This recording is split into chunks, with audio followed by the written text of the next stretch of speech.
We'll call this meeting to order. This meeting of Seguin Independent School District has been duly called, and that notice of this meeting has been posted in accordance with the Texas Open Meeting Act, Section 551.043 of the Texas Government Code. Item B, we'll start off with the pledges to the United States flag and Texas flag. And today, Jonari Monjares, the 5th grader at Volvo, will lead us to the pledges.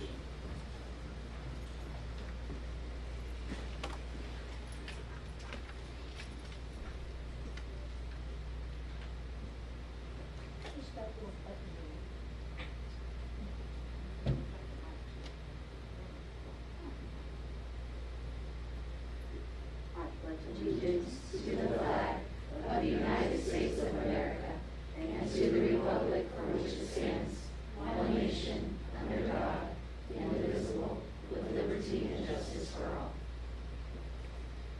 Honor to Texas flag. I pledge allegiance to Texas, one state, under God, one and indivisible.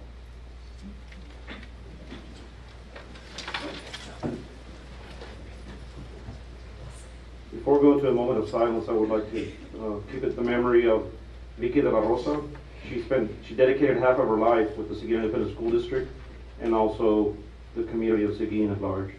So I'll have a brief moment of silence.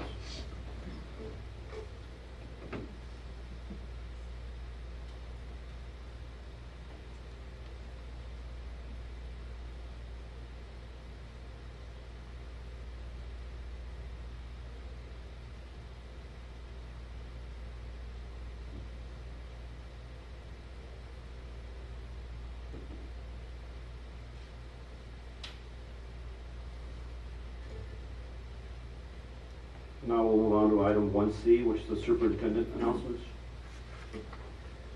Good evening, Matador Nation. Early voting is underway for the May 6th bond election for a proposed new baseball and softball complex at Seguin High School. Early voting sites include Rodriguez Elementary, Barnes Middle School, the Seguin High School Performing Arts Center, the County Elections Office, and right here at the District Administration Office. Early voting will be offered at these locations through Tuesday, May the 2nd. If approved by voters, the $7.5 million facility will not increase the school tax rate thanks to a growing community and a sound financial management from our school board, administration, and business office. At this point, I would like to share a brief video featuring Seguin High School student Ryan Rangel. My name is Ryan Rangel. I'm a senior and I play first base. I've played softball since I was about 4 years old. I kind of always grew around it. My dad, my mom, we are just the biggest baseball, softball fans. It's a sport that I'm able to get away. I can get away from everything else in the world and come play softball with my teammates, and it's just always been a great time. So for me personally, I have a sister who's in 6th grade. She's 12 years old. She is handicapped. She was diagnosed with tardive when she was born. So it's really hard for her to be able to come to these games right now because there's not very much handicap accessible here at our stand. It's very tight, it's very small, and there's not very much room for her and my family to be able to come watch it. I mean, my sister is definitely my #1 fan. She's one of the most sweetest souls that you'll ever meet. I absolutely love her. She records me in my head sometimes and you just hear in the background cheering. It's the most sweetest thing ever. So it's really hard whenever I can't see my family here just because we don't have the best facility. We're not able to run or do our warm-ups on the grass because it does kill the grass and it makes it look, not the best to play on all the time. So we kind of do our best to stay off. We put our bags all on the benches and we do our warm-ups and stuff on the side of the field. Our bullpen is not always accessible. We have to take care of a lot of stuff ourselves. Like after games, you see us raking, you see us putting more dirt to make sure everything's going to be flat and the best that we can get just for us to be able to have the game. Yeah, we've had plenty of rain days so far this year. We practice in the gym and it's really hard to get productive practice whenever we're in the gym. There's not, of course, not very much space and it's nothing compared to how we would be if we had a more productive field. We wouldn't have to have a struggle pulling out the hose every day. We wouldn't have to wait. We wouldn't have to mess with any of the dirt. I mean, none of our games would get canceled. We'd be able to practice out there. Early voting is April 24th to May 2nd. And election day is Saturday, May 6th. Please remember to come vote. Just a powerful story, and I just want to encourage our stakeholders to make your voice heard and to vote in the 2023 bond election. But remember, it's a great day to be a Matador.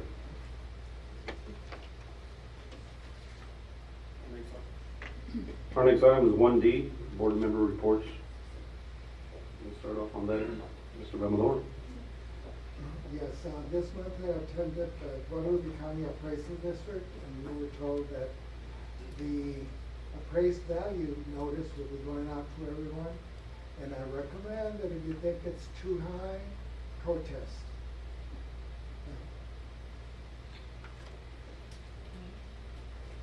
I went to so many great things. It was really hard for me to pick, but I, for the first time, got to serve as a board member on the Teacher of the Year committee. So I got to see the Teacher of the Year from each campus, and let me tell you, I would love for my kids to have any of those teachers. It was an amazing experience to see what wonderful staff we have, and so I get emotional just thinking about it, but it's great. Well, we've had plenty of board meetings this month, but I have nothing to report. I'm the same with Mr. Jenkins, a lot of extra board meetings, but I'm really excited about the Teacher of the Year candidates, so we're really looking forward to the announcement in the future. Ms. Duncan?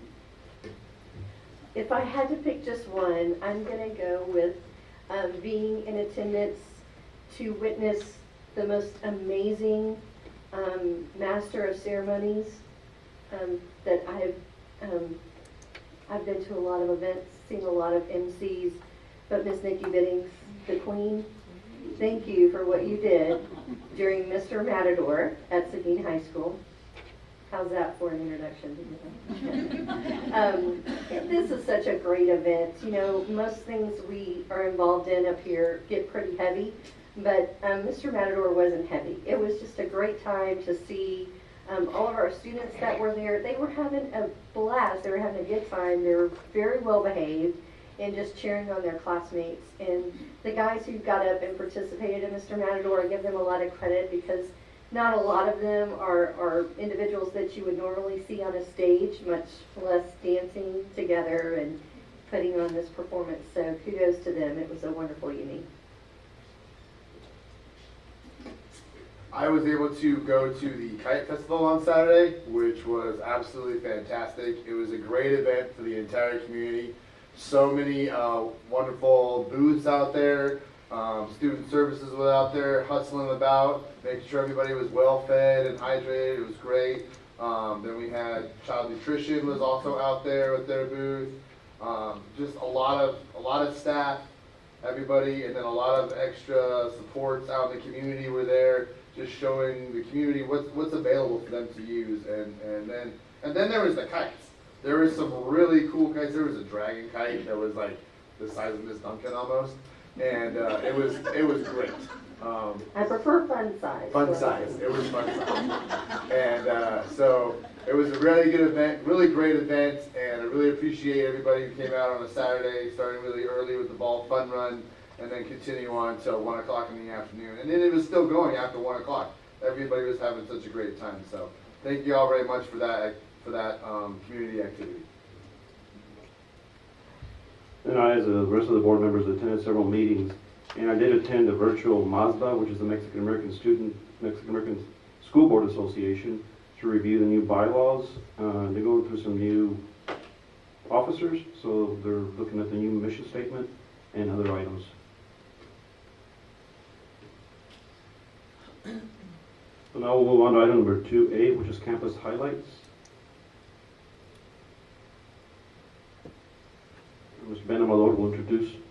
Tonight's presentation is provided courtesy of Mercer Bloomberg Learning Center. Principal Jay Law and staff will share information about campus initiatives and how they relate back to the board goals and strategic plan. Said a lot faster, sorry. Thank you. Good evening, Board, Dr. Gutierrez, members of the Board. Tonight I'm going to talk about Mercer Bloomberg and its implementation of the strategic plan. So our strategic plan goals 1 and 2 were to increase performance in ELA and math. Our individual campus goal was to increase our passing grade of all of our EOCs to 80%. So right now, all of our students who come to our campus who have failed an EOC are enrolled into an EOC class. And so this year in the fall, we outgrew our first class and actually added a second EOC class. During the December testing, we were at 62.5% total passing grade. We had 29% in algebra, which was 2 approaches. English was 38%, which was 1 meet and 4 approaches. English 2 was 50%, which was 7 approaches and 6 meets. Biology was 67% at 2 approaches and 2 meets, and U.S. history was at 93%, which was 12 meets, 12 masters. 12 approaches, 12 meets, and 2 masters. The good thing is that because the AEA, they've been working on our accountability for several years, and they've decided to give us an opportunity to focus on our retesters and our growth, which is something that we haven't been able to focus on in quite a while. So as you can see in algebra, 1 out of 7 of our students actually had growth. Our average growth was 249 points, and only 2 students missed passing by 50 points. In biology, 4 of the 6 students achieved growth.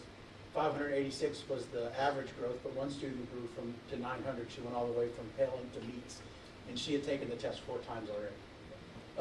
On English 1, it was 11 out of 13 had growth with an average growth of 170 points. 1 student grew by 507, and 4 students went all the way to meets. With English 2, we had 18 of 26 had growth. Average growth was 297. 1 student grew by 1,439 points and still failed by 50. So 6 students reached meets, but 3 students missed passing by less than 50 points. So we're going to get those hopefully on Thursday when they retest. So our U.S. history, we passed at 93%, which was the 12 students, 12, and then the 2 at masters. So we're really encouraging. U.S. history always does really well. We have 15 more students that were on our snapshot for accountability that are testing this time. So pushing those through, I think we can get to our 80% on what our goal is. One of the other things with our goal to help with that is our intercession. And so with intercession, it does a lot for us. So we actually earned 75 credits during the 5 days of intercession, 1,900 bonus hours the kids made doing projects and working on different things. So the intercession's been really good. So in the back corner, I feed them good. That was the pork butt from the fall, and we had to in the spring. So I'm trying to cook for them and keep them happy, but that's what gets them there. So but they do really well. So they really enjoy it and have a good time, and they earn some good work while they're there. Our MBLC goal is to score at least 70 CCMR points. The goal 3 is to increase percentage of graduates that meet the CCMR requirements. So what we're doing is enrolling, almost all of our students are enrolled in the college credit English and math class. We offer and encourage TSI testing constantly. We work with our special ed students to graduate with distinguished diplomas. We were 4 out of 5 on our special ed students last year. This year we're projected to be 4 out of 4 our special ed students graduating with a distinguished diploma. Increasing our CCMR readiness also works with our goal of having all of our students graduate under 26 credits with endorsements at 90%, So in 2020, we only had 14% of our students graduating with endorsements. In 2021, we went up to 71%. In 2022, last year we were at 87%, and currently, right now, we're at 95.5% of our students graduating with distinguished. So another thing with our MBLC goal is to increase our overall attendance, which is something we really build on. But that supports goal 4 and 5, which is building a thriving learning community and our community of perceptions. And so working with that, and also we're working with our balanced scorecards to really try to increase our current communication and stuff. So in these pictures, we brought back our in-person award ceremonies for the parents to come in. We do a breakfast reception in the morning for them. That was Ernest Cervantes. He came and talked to our kids about dedication and what it takes to get through goals. We also listened to a podcast with Laura Hernandez, the gymnast, and she talked to our kids as well. We did the scarecrow contest. That's the top right corner. We do a birthday board to keep the kids coming to school. If they come to school on their birthday, they get a prize package for coming to school. We did the back to school bash, and that bottom one is our graduation. We do movie nights, which is the bottom corner. Snacking with the parents, which is the guys walking around with ice chests. We have a Thanksgiving friends and family, and we have a Thanksgiving celebration, and we're getting ready in May to have a friends and family celebration picnic. So you're welcome to come to that if you'd like. It's on May 12th. We have attendance incentives, Taco Tuesdays, birthday awards. We try to increase our social media and guest speakers. continuing with some more pictures just of the parents there, the kids play games and different things during those time periods. So, the next was goal 5, which is improve our staff satisfaction. And so I have a small staff, but I have a lot of fun with my staff. So I always include the teachers in their weekly incentives. In fact, one of them was complaining about gaining weight because I feed them too much. So, like, man, you got to get somewhere. So we do snacks and drinks in our PLCs. We do meals on our half days and staff development, do just because Sonic drinks. And we have regular open communication. That picture on the bottom corner is I had a barn fire and I lost most of my ice chest, a lot of my equipment. My staff got together in December and bought me an ice chest, so it was really sweet. And then the barbecue just because, hey, you got to cook for the teachers and the kids. And then goal 7 is to be a better school. That's a picture of our plaque from this year. And to do that, you have to do all the stuff we talked about. But you also have to engage all students and staff and celebrate all successes all the time. We have to change everyone's mindset. We can be an A and we will be an A. Any questions? Mr. Law, obviously just proud of you and your team and the work that you do. And there have been times I've had conversations with others in other districts who have these specialized campuses and they're struggling with these kids completing, they're struggling with them getting to school and performing. But when you set a high bar, not just for your kids, but the teachers, they will rise above, and it's evident in everything you say, the passion in your voice and in your actions, that you care deeply about these kids, and there are no excuses. You cannot opt out to be part of this unique experience at MBLC. You are going to graduate with a distinguished diploma. We are going to be an A district, and I remember 6 years ago you sharing that goal that came to fruition, and I just want to commend you publicly for your efforts, your leadership, and commend your staff and commend your students, because you accomplished that for 2022, becoming an A, and you're committed to maintaining that. And it's hard work, but you're strategic, and everyone saw how you're strategic. Everything you do is aligned to the strategic plan, but most importantly, you're intentional with everything that you do for teachers and kids. Thank you.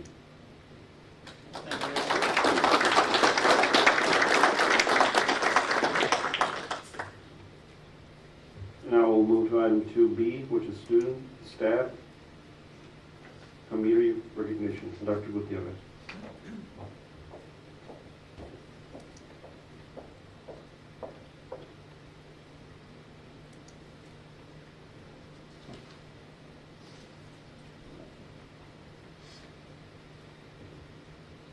Each month, our campus principals designate deserving students we are privileged to honor during our monthly regular school board meetings.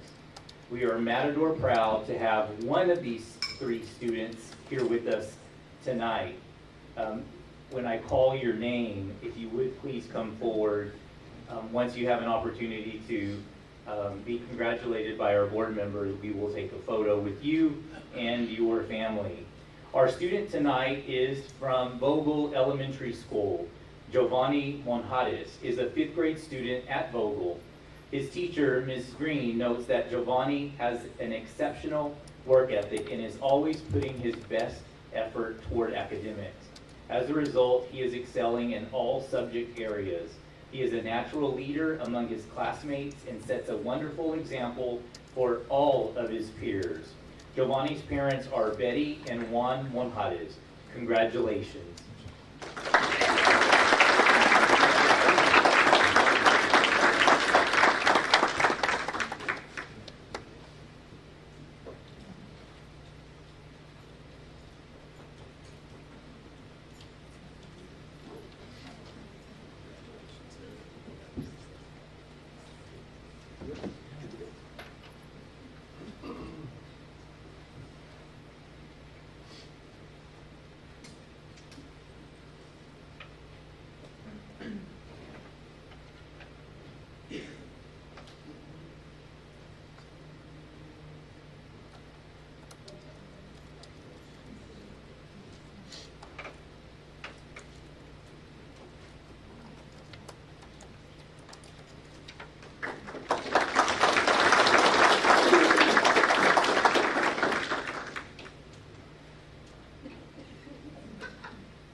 ISD Apple Award recipient for April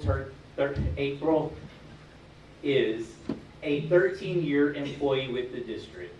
And let me tell you, she has a tremendous impact, not just on her campus, but district-wide, because she is a leader in what she does.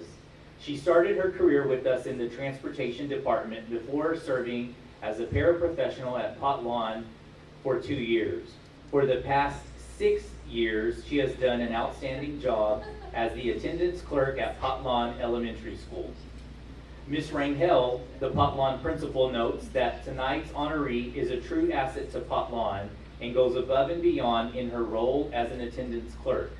Her commitment to her job is truly exceptional. She is always approachable and eager to help students, parents, teachers, and fellow attendance clerks with attendance-related issues. Her professionalism and dedication to her job have contributed in a tremendous way to the successes that we have seen at Pot Lawn. Let's show our Matador appreciation for Apple Award winner, Gabriella Poe.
One of my favorite parts of the board meeting is watching someone realize that it's them. It makes my whole month.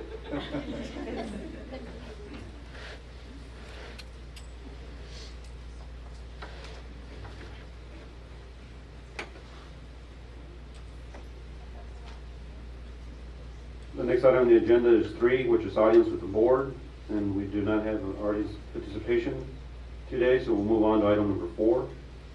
Item number 4 is reports and information items. So 4A is introduction of newly appointed administrators. This is Ms. Cindy Moreno.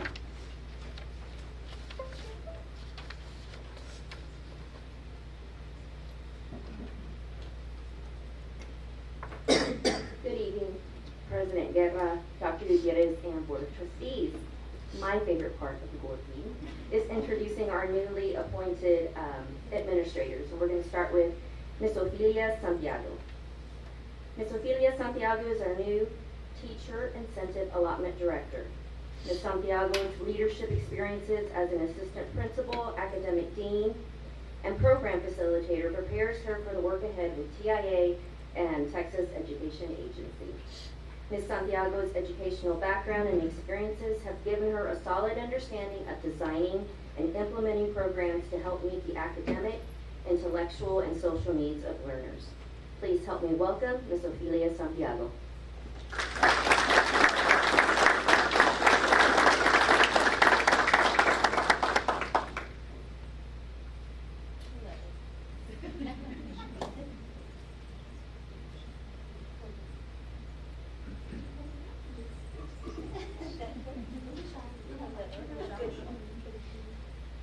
Good evening, everyone. I am so excited to be a part of Seguin ISD. I have a lot of passion for the teacher incentive allotment because I know that it's going to reward some of the amazing work that our hardworking teachers are doing. So I'm super excited to be here and I feel very blessed. Thank you all so much.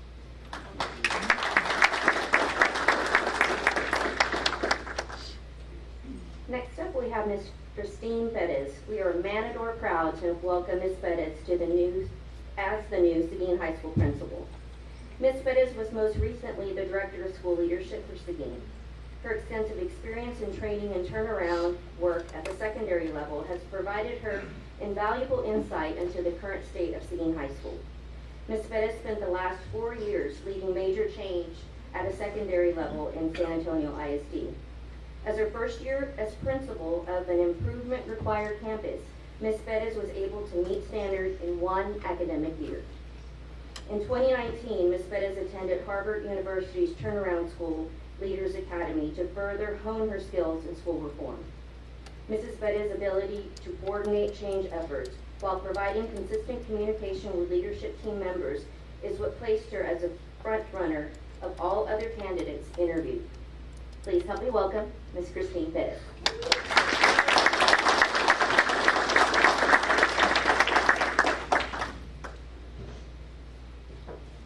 Good evening, Dr. Gutierrez, President Guerra, and trustees.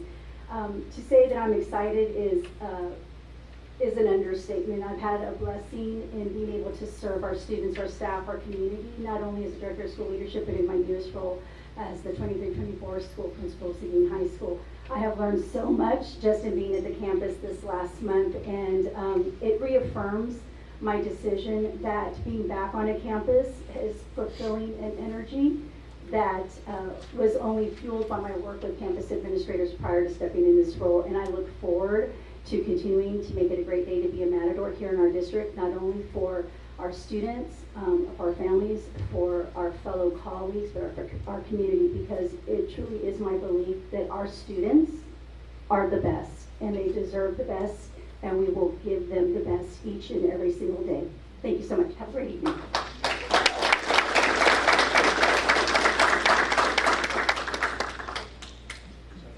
If I could get Ms. Santiago and Ms. Perez to come back up to the side so we can have a picture with Dr. Gutierrez. Thank you.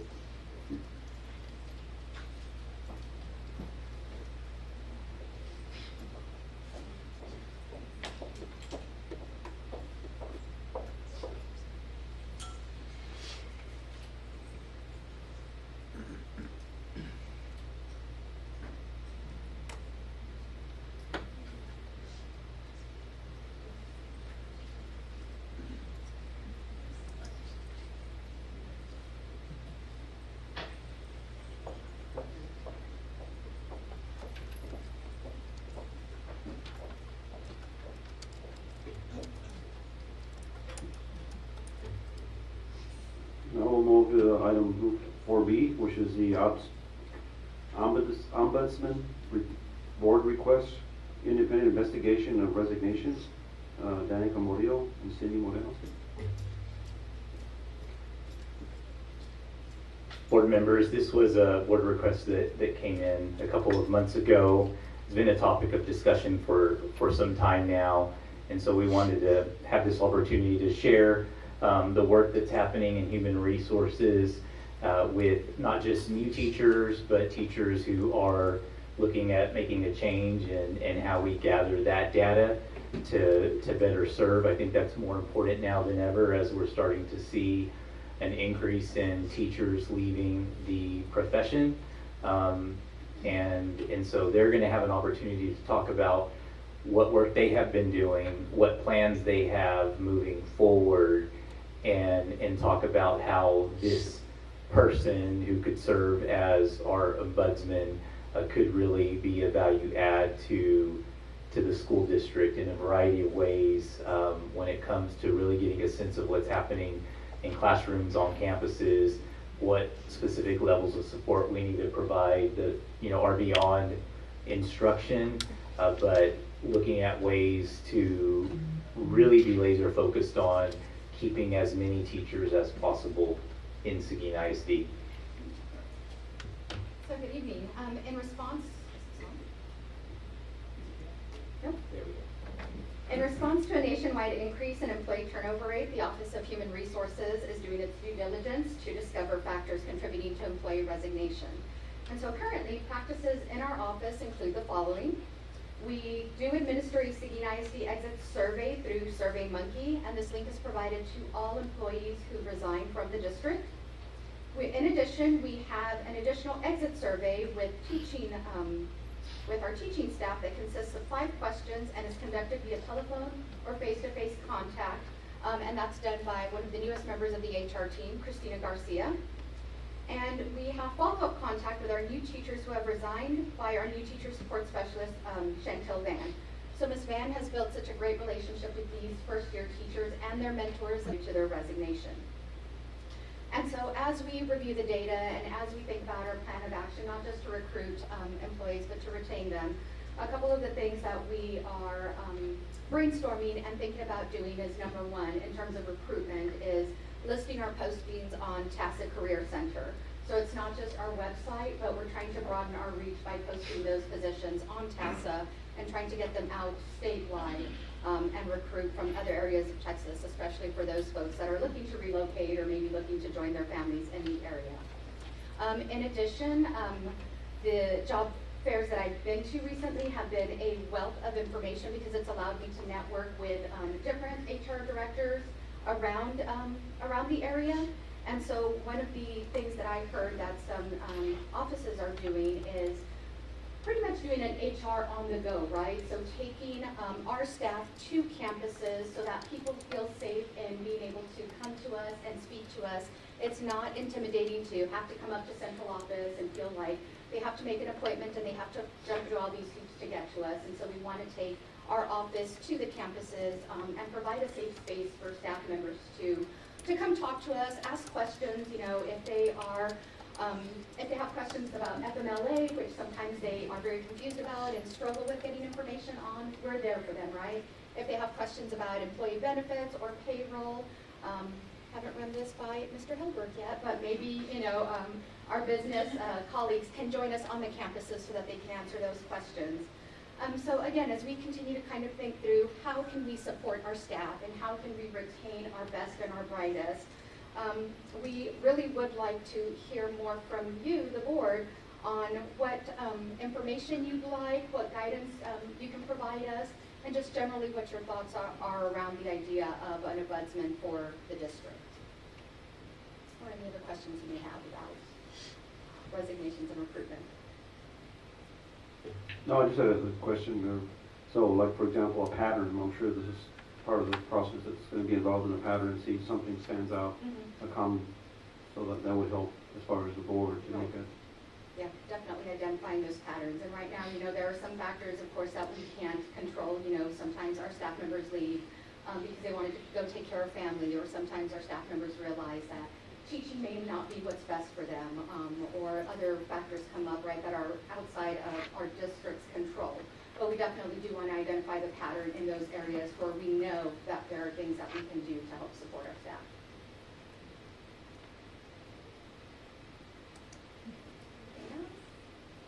Well, if you really want to hear from the board, I'm going to suggest that we do some type of workshop or something so we can just have a lengthier discussion, deeper discussion with HR, and we as a group can put some thought into it ahead of time.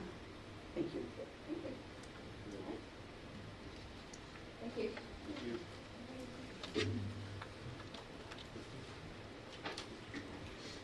So now we'll move on to item 4C, which is the secondary monthly reports, which includes presentations from the principals, Ms. Lina Guzman from AJB, Mr. Jason Smith from Barnes, and Dr. Esquivel, and Ms. Christine Perez from Seguin High School.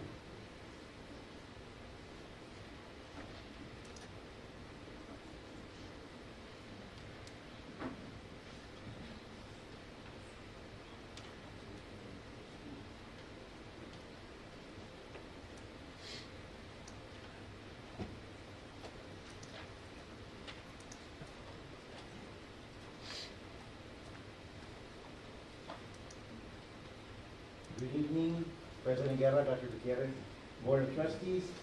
Here we are doing our monthly presentation in the middle of testing. So we're going to have a very some of our data that's maybe not necessarily academic, but some of our activities. So good evening again. So let me start. We've had an all-A honor roll celebration every 6 weeks. So we had one this past about 2 weeks ago for the 5th 6 weeks, we had 200 students make all A's. We're averaging about 200 students, a little bit more in the fall, but we're very proud of these kiddos. They do take 7 classes, and a lot of these kids are also in athletics, fine arts, and all kinds of different activities, and they still maintain all A's, so very proud of them. We also had star assemblies this year. We pulled in a lot of students who were very close to passing, and we motivated them.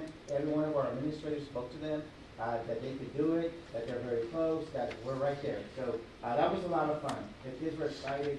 I personally thought they were going to go on a trip, but we said, no trip yet. You know, we're just going to talk to you a little bit about where we're at. So that was really exciting to be able to do that a couple of days with our kiddos. So those are some of our April celebrations. Go ahead.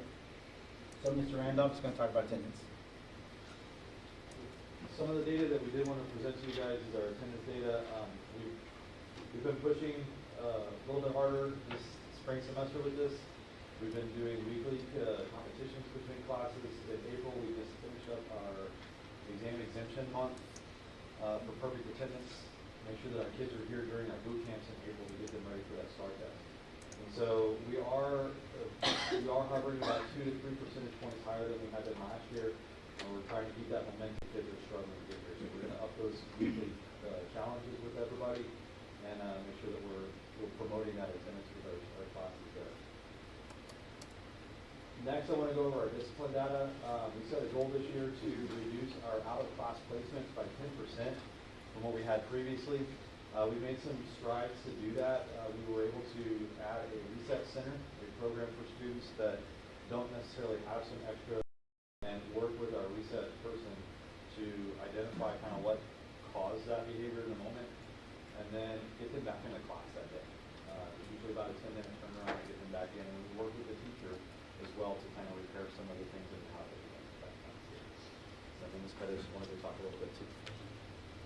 So we wanted to address a rise in some activity in some hot spots, right, where we're noticing some trends and patterns around some behavior that's not conducive to teaching and learning. So as an administrative team, we visited during our alpha meeting to talk about how we're resetting our own behaviors to be more responsive rather than reactive in addressing this so that everyone's feeling safe inside of the building and in the community. So moving forward towards the end of the year, our visibility is being ramped up. So you can expect to see administrators very visible in hallways, always expected to be in classrooms because teaching and learning is still happening until 4 or 5 on the last day of school as we're getting past POCs and getting kids prepared for the next level of learning. And that's pretty much what we wanted to say in our terms of adjustment in our own practices as administrative members.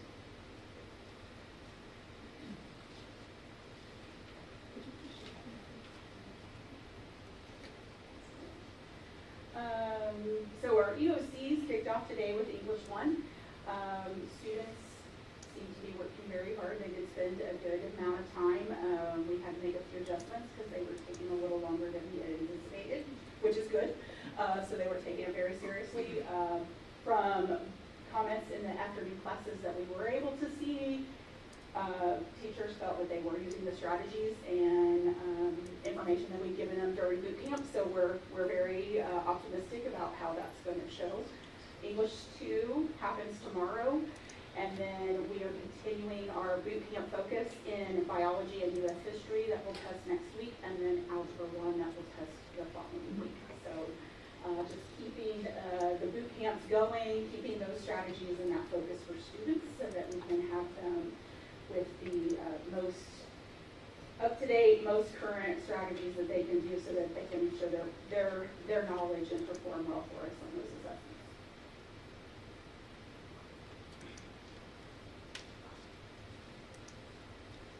I just wanted to say it's a great day to be a Matador, and we're going to continue to support our kiddos. And of course, everybody knows that on our campus we have so much programming, and they're very successful in a lot of different programming as well. So we're really excited. Here are some pictures of some things that staff and students are doing. So thank you. If there's any questions, please ask at this time.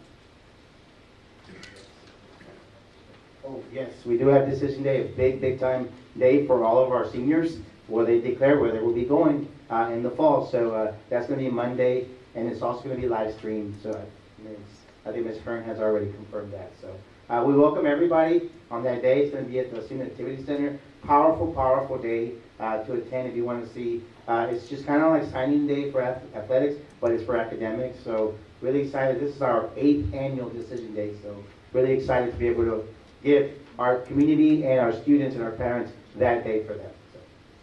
So. I just want to thank everyone. I know we're in the thick of testing, and it's game day, right? We've been preparing for this all year, but thank you for all you've done in the past 2 to 3 months to get ready for these moments. I personally feel that our students are more than a test on one certain day. They mean so much to us. I think I can speak for everyone that we're behind them. We want them to do their very, very best, but know that they are not judged for one test on one day of the year. I won, Linda Duncan. So thank you very much. I also want to tell you how much I appreciate your commitment in the last few months towards getting these students ready and, you know, calling the parents. And you said it took quite a while today, which is actually good news. It means that they're taking it seriously, and that's a reflection of all the work you've done. So thank you. Thank you, guys. Thank you.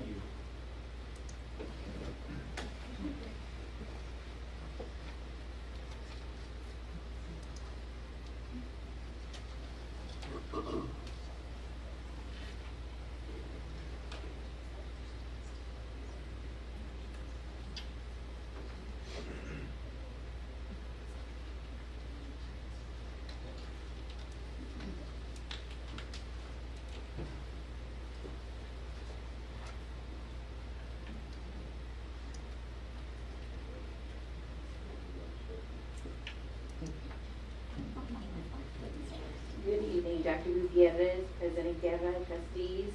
Thank you so much for allowing us to come and share some of our data this month. Just like the high school, we had our STAR reading test today. I am super proud of the hard work that each and every student put in today.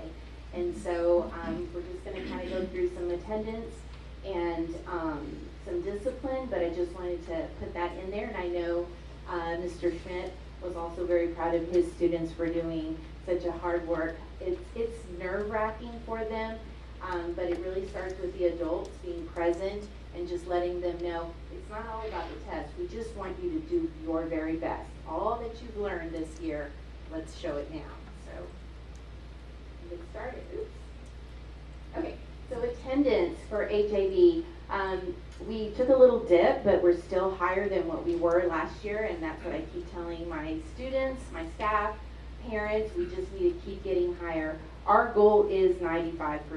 That is what we want to see. Today's attendance was closer to 98%. So very excited. We had last week a couple of days of 95% too. So I know that number is going to go up, but today we were close to 98%. And so I just wanted to bring that up, scream that nice and loud. So definitely better than last year. Just to echo some of the sentiments that Ms.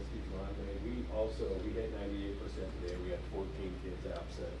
So we're just going to tell them that we're STAR testing every day. It's really awesome, but in all honesty, you know, we've had the opportunity, going back 2 weeks, we had PGP meetings with our 8th graders. All the families came in. So we were able to kind of work that message about the importance of coming in. We've been making, based on some data, we've also been making personalized phone calls to parents, letting them know, really utilizing, I feel like finally utilizing the school messenger system to a little bit more of its capacity. We learned a while back from Steve Gauss how to be able to keep things out of the spam folder with parents. So just by putting some different terminology in, we're now able to get all these responses, and it's been great. So we're definitely, we have a new, every night, a messenger that goes out. And I knew that it started to work the day after we were making these call outs, because parents started calling up, whoa, what do you mean my child missed these periods?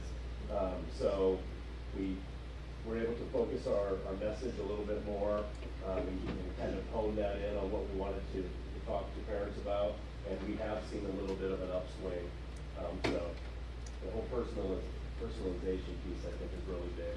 And then try to have fun events to get kids to school. We had a Star Pep rally yesterday. Miss Moreno stopped by for that one, and you know, just make a lot of noise, talk about our goals, and put pies in administrators' faces, and kids are happy. So. Due to construction, we weren't able to get into our gyms.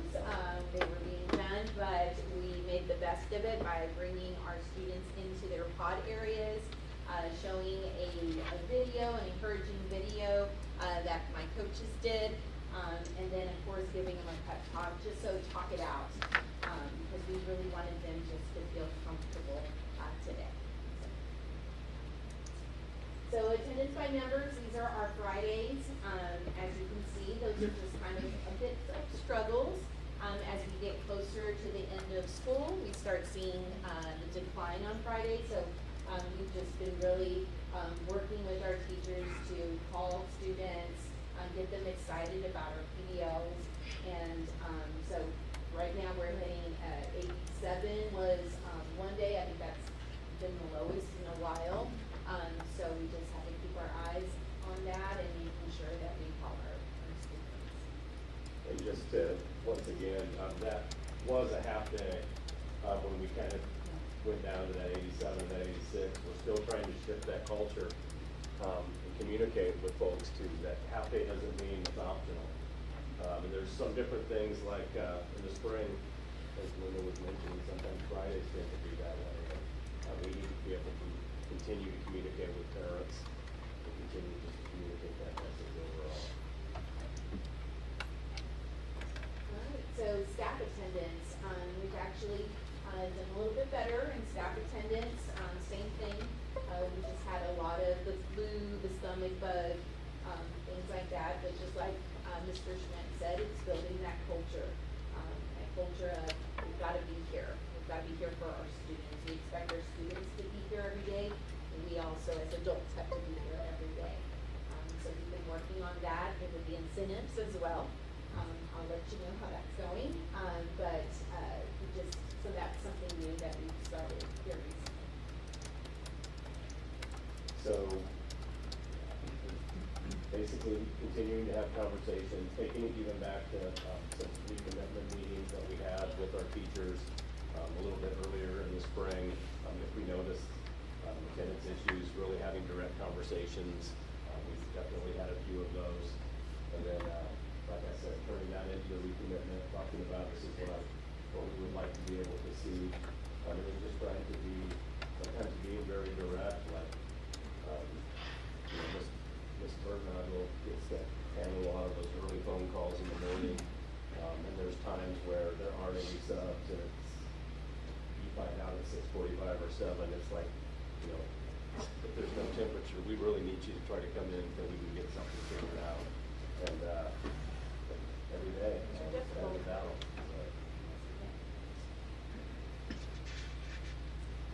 So here's our discipline data. As you can see, we are higher with the placements overall, but pretty much in line with what was happening in the grade levels. A little squirrely, my little 8th graders there. Suspensions, we've really worked hard on trying to keep those down.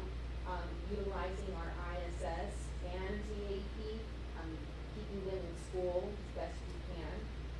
It's been working for us so far, but I know we still have a lot of work to do in that as well. I know last month I did discuss having what we call a new program. It's part of Character Strong that is utilized in ISS.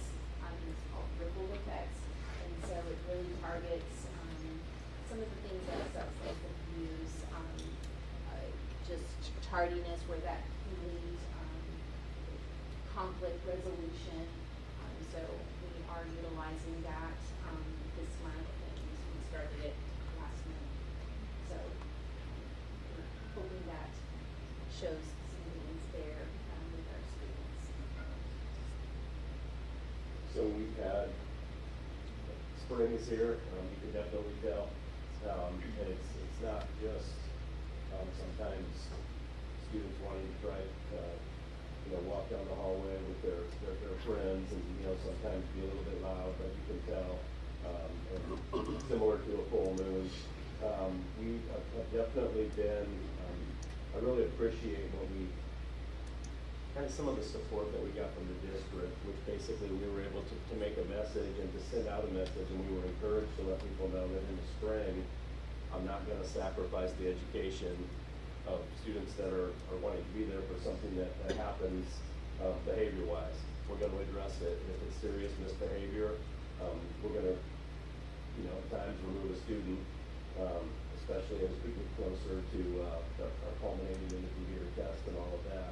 But to be able to directly communicate with the families and the learning community that we are in the hallways, we are present, and if we do see something, we are going to act on it.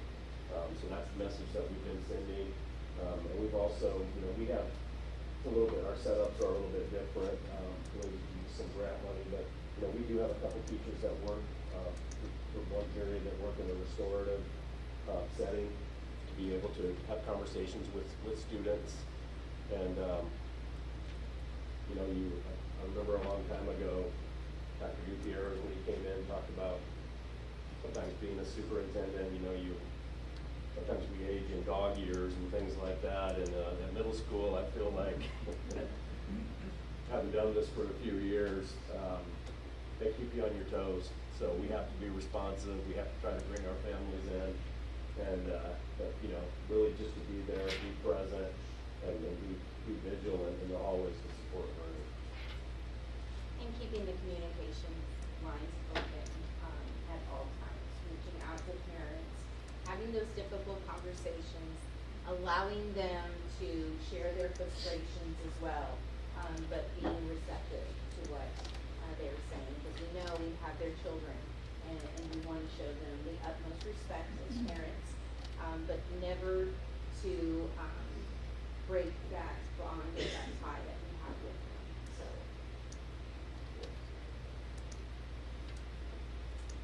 that's it. I was going to show some pictures, but I guess not. Any questions? I appreciate the collaboration on this report, and it just warms my heart that you guys are able to work together, and that no matter what middle school you go to, that the same instruction is going on, the same measures. So I really appreciate that. Thank you. Thank you. Thank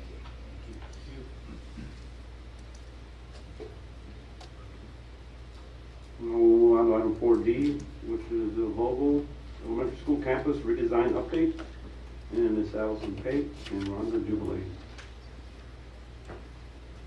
Board members, we have the administration from Vogel, along with our innovation specialist, Allison Pate, who are going to be sharing the plans, the Vogel campus redesign with you all and our community this evening. Thank you all for being here. Hello, good evening, Dr. Gutierrez, Board President Guerra, and the school board. We are super excited to share with you tonight the final redesign plan for Vogel Elementary. Of course, Ms. Ubel and her team will give you all the details of the plan.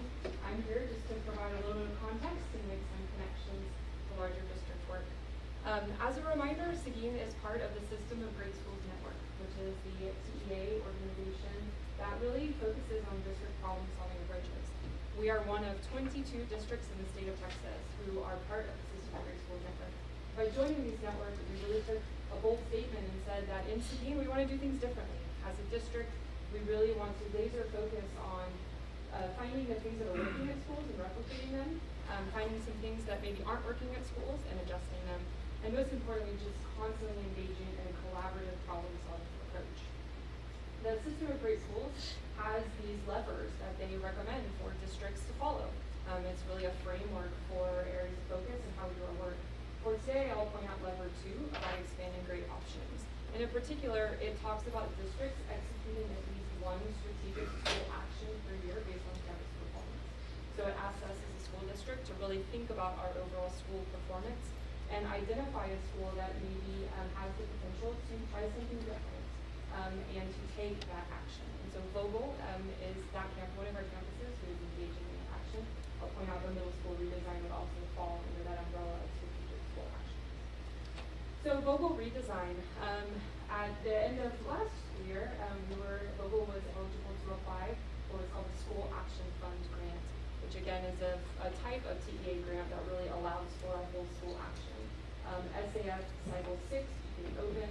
Vogel met the criteria for that based on prior accountability. That was one of the times that the COVID accountability gap helped us because Vogel had been showing improvement, but for this grant in the window was a time when they had seen some poor performance. And so by that, Vogel was eligible for this grant.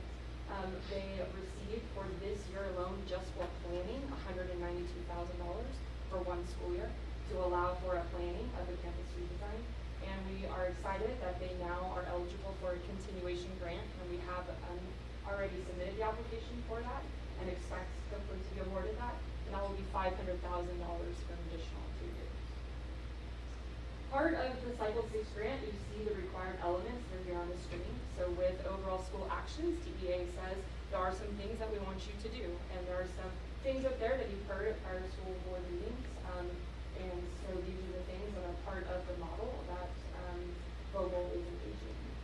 All of the work is grounded in the Effective Schools framework, which we consistently bring back to you guys. That is TEA's framework around continuous improvement, basically saying this is a framework of a solid, well-run school, with effective instruction being the central goal. And so with that as the overview, I'm very excited to turn it over to Ms. Ron Hugel and her team to give you more information about the redesign itself. And now the fun work. So with Vogel, we were paired with Education Elements by TEA. So we have been very lucky to get to work with their team. At Vogel, our vision is to inspire lifelong learners, and our mission is to empower student social and academic growth through engagement and compassion. With our blended learning champion pilot teachers, we've created our guiding belief. And that is, at Vogel, we believe that everyone can learn by promoting a unified culture of growth and self-efficacy to achieve whole child success. This is the Ed Elements team we have worked with. We work very closely with all three of them. They have been a fabulous team and really great to work with. So we have these three categories of teachers who have been helping us. We have our blended learning champions. I approached 8 teachers and asked them if they would help us pilot this program. I had no idea I would get this big of a turnout. I thought maybe I would get 2, and I got 6. 6 of the 8. I have one of them here, Miss Christy Hurt. And then I have the Blending Learning Champions support team. They're going to support those teachers in the classroom. I have Miss Heidi Ulrich here. She came to support us. And then I have our student experience champions. They are helping do the work for the student experience. All right, our Ed Elements definition of blended learning is that they believe blended learning is integration of technology with great teaching. And we encourage an instructional approach that empowers students to build ownership of their learning. So it's all about student choice and voice. The student-centered approach is learning that calls all educators to be responsive to the students. And it is grounded in the core 4, and that is reflection and goal setting, using targeted instruction, and then they will have a flexible path and pace on how they get there, and then in the end they will have collaboration and creativity on how they produce their end products. So in blended learning, in our math or reading class, when we do reflection and goal setting, students have the opportunity to set goals based on their own data. They reflect on their personal goals, and then they build their personal playlist.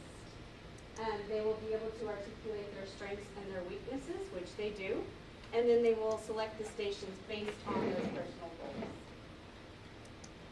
This is an example of how students reflect on their goals. If you see on the far left, that is the critique, in the middle is the skill, and then the far right is if they got it right or wrong.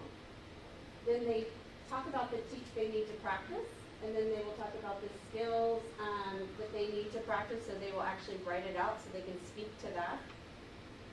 Next, they will do what we call shade your success. So they will shade the questions they have right. If you could tell that we have all the questions categorized under each teak, so they will shade that, and that's how they will plan out their personalized playlist. On one side, they're saying, I own this, I can practice it independently, I'm just gonna get better at it. Or on the other side, I'm almost there, but I need a little more practice. Then, of course, they get to brag about something they did really well, and then they goal set, and then any comments they have for their teacher and insights that she can give them. Then, after they've done their reflection and goal setting, they move on to their flexible path and pace. The students will engage then in targeted instruction through their personalized playlist, like I mentioned before, through collaboration with peers, through the teacher table, of course, through independent tasks, and adaptive software. The ultimate goal is for them to have collaboration and creativity with their peers. Here's an example of the personalized playlist that we have from one of our 5th grade blended learning champions. But the next slide is the best because it's when the kid has actually done it. So you can see here, they have charted out the things they need to work on. They've also charted out when they see the teacher for the targeted instruction, but each station that they visit is based off their independent goal. This is very exciting. This is how we utilize technology to support blended learning. We use these through our Clear Touch screens and our Apple devices. These are our students using their new Clear Touch screens. It's completely interactive with the teacher. All right, this is my 5th grade teacher with a testimonial.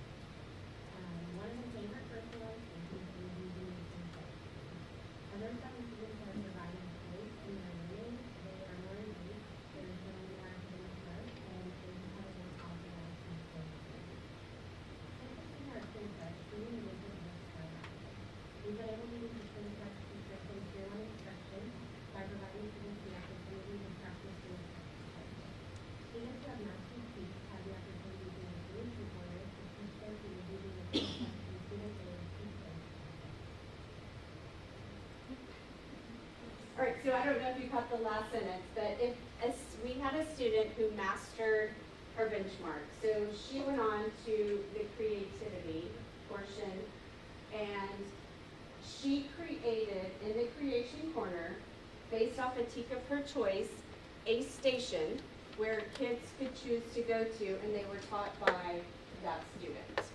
We thought that was amazing. We wanted to get her video, but it didn't turn out because she was too nervous. But that is actually her station and her teaching, using Clear Touch too. All right, and now I get to turn it over to Ms. Rody. All right, this is the next part of our grant and our redesign. It is our Vogel Agroecology Outdoor Learning Experience, or what we're calling AgroLay. So we will have a new specials rotation to include our AgroLay class. During the 60-minute class, students will rotate through 4 different stations: chickens, weather, butterfly garden, and vegetable garden. And then just down there at the bottom, agroecology is sustainable farming that works with nature. So there's a picture of, or a couple of pictures of our garden club. Miss Brown has been doing that this year, where she has the club after school, and they have been doing an awesome job with their garden. They're even making some profit by selling some of their produce. And Miss Brown will also hopefully be taking over our AgroLay class. So that will be fully funded through the grant. So she will be planning those lessons, and she's already starting to align the teaks to make sure that K-5 is all aligned with her 60-minute class during our specials rotation. So we're excited about that. She's already started the work. So this has been our planning year. So at a glance, this is what we've been doing this planning year for our redesign. You look through August through October, we've had our weekly meetings with our Ed Elements team. And then we've also had some work time at central office to make sure we stay on track. We've done some site visits. So we've gone to different campuses to see what they are doing. So we've gone to San Antonio to 2 blended learning campuses. We went to Clear Creek ISD, which had a blended learning campus.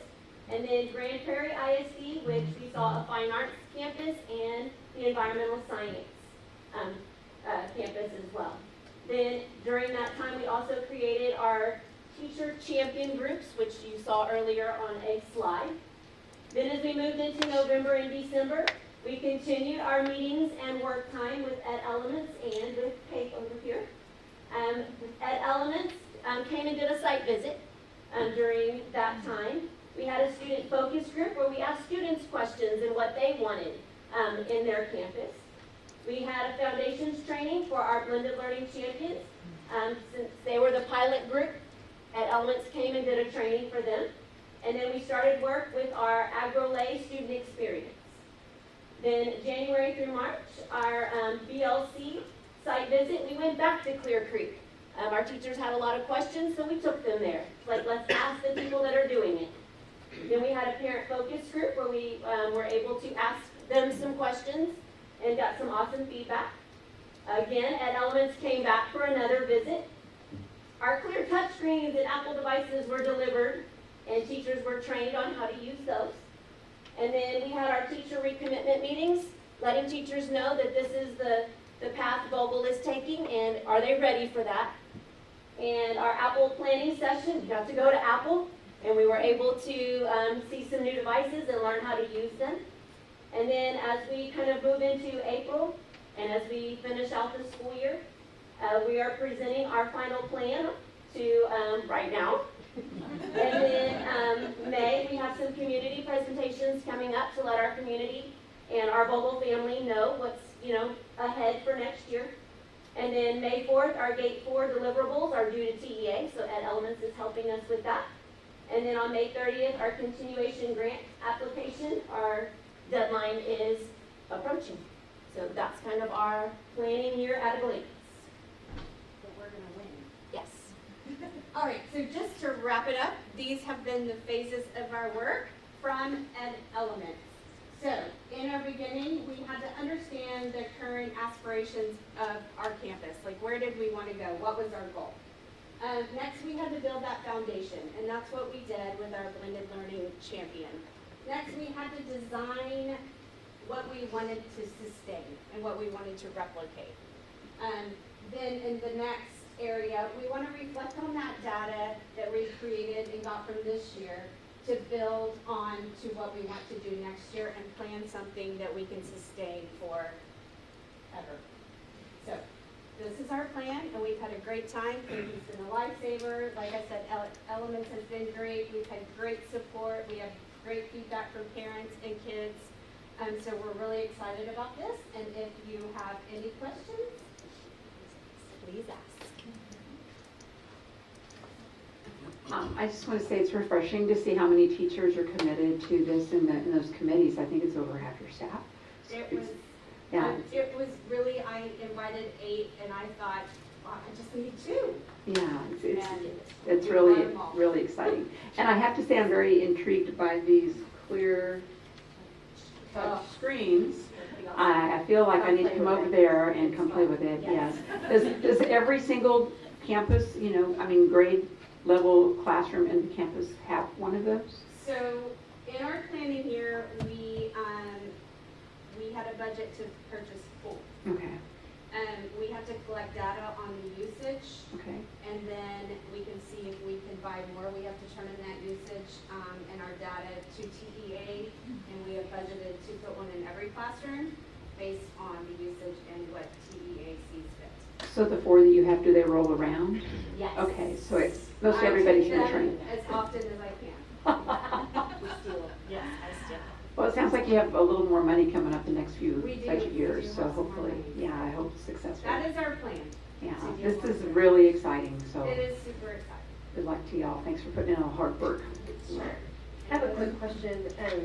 Is this a pilot program for the district that we would see other elementary schools get to do, or is it specific to Vogel? It would be specific to Vogel. There are certain criteria that a campus has to meet, and we were looking at possibly some other campuses, but they didn't fit that criteria. And so what we're hoping to see is that this really takes off, and it has really taken off strongly in just a planning year, that we can then look at replicating it in some way. Of course, something that's going to be very unique to that specific learning community. Everything they're doing is unique to that learning community. It's something that the teachers there have really bought into. It's something that is a strength of those teachers. And then when you look at the learning that's going to happen with students, it's really unique to just that part of the school district, but it's something that can be replicated. And as you saw, this has been an entire school year process. And so it's something that has been well thought out and planned. It's not just something that oftentimes you see, oh, you know what, we're going to be a STEM school next year. And this is something that took really a vision from the leader, working very closely with staff, and they are going to create an amazing learning environment for students. And we're going to watch and see how this campus grows and look at what opportunities we can put in place at other campuses. This is very similar to the work that is happening at the middle schools. The middle schools went through this process to redesign the learning at the middle schools, and Vogel is now the third campus to go through system of great schools. Just had a quick question on the site visits that y'all did, the blended learning process. Were they already into it, like, was it their second year or first year? Yes. Clear Creek was, I believe, in their fourth year, and SAISD, multiple years, yes. Yes. So, and they were also partnered with Ed Element. All right, thank you.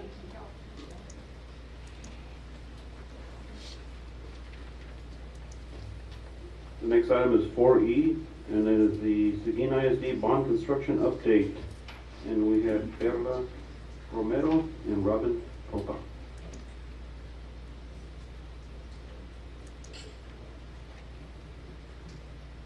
Good evening, President Guerra, Dr. Gutierrez, and members of the board. Before I present the construction bond update, I do want to thank Mr. Susana and Ms. Sopa and Mr. Popa for all the hard work that they have been putting in on our current bond projects. And I also want to remind everyone that our bond updates are on the district's website. If you go to the Seguin ISD website, under districts and bond information, you can find all our bond updates there.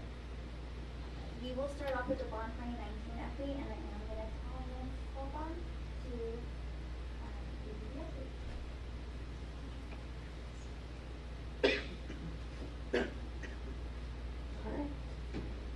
President Guerra, Dr. Gutierrez, Board of Trustees. Excuse me. Thank y'all for having us here to give y'all an update on Bond 2019. It's been a little bit since we've been up here to visit with y'all. We're going to focus today primarily on the one project that is still active right now, Briesemeister Middle School. Just as a quick recap, because there are some new faces on the board, if you remember back when the project initiated, Breezy consisted of a couple of strategic additions to the existing campus and a lot of renovation of the existing building. And so while it is roughly about 80% renovation, 20% new addition, what we like to call it is 100% transformational. And I think that if you've been in any of the wings that have been completed and turned over, you would agree that it is nothing like what the facility was before. Now, I'm not going to sugarcoat it either, and I think Ms. Guzman and Mr. Ariola would agree with me. This has not been an easy journey. It's been a very long road. There have been challenges, just like with any project where you undergo a significant renovation. If you can imagine trying to renovate your kitchen and what that may feel like, this is like that on a million steroids. So, When we last talked, we were just completing the renovation of the athletics area, and we had turned over the black box and the space that will eventually be the construction trades or scene shop for the building. They're currently using it for some different programmatic uses right now.